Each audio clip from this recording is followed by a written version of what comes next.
Okay, I'm back one more time. Now you are going to be editing your recipe and making some of your healthy substitutions. So I still have the same recipe in here. I didn't have to clear it or anything. You do have an option if I scroll a little further down here where it says clear recipe. That will give you a completely blank slate. But I'm just going to go in here and I'm going to make some of my substitutions. So the first thing I'm going to do is I learned that adding butter is just going to add calories. So I'm going to actually just take out that ingredient. We're not going to grill it anymore. Delete. There we go. So I'm going to delete that, and you can see that already brought my calorie count way down. The other thing that I learned is if I use, instead of white bread, I'm going to use wheat bread. So I'm actually going to delete my white bread, and then I'm going to go here where it says add ingredient, and I'm going to type in wheat bread and hit done. And there we go. Now I have these options. I'm going to have 2 and change my measurement. I'm going to do 2 slices, and same thing.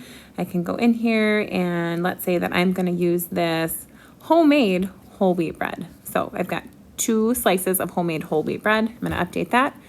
And then one more tip that I saw is that instead of using jelly, I am going to use strawberries. So same thing, I think the easiest thing is just delete that, and I'm gonna go in and add an ingredient, and I'm going to search for strawberries.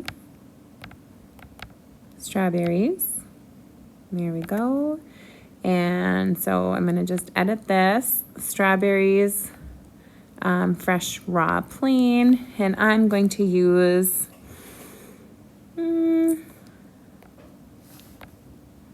I'm going to use, if it will let me, a half serving, so a half cup.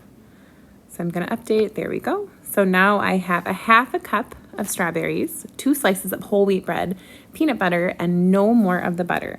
So now same thing, I can go down and I can check and compare what my nutrition facts are. And again, don't worry, like I said in the first video, if you can't find, if you use a specific brand of peanut butter or a specific brand of bread, if you don't find that, you can just use the general idea to give you an idea of what the macros would be. So there you go.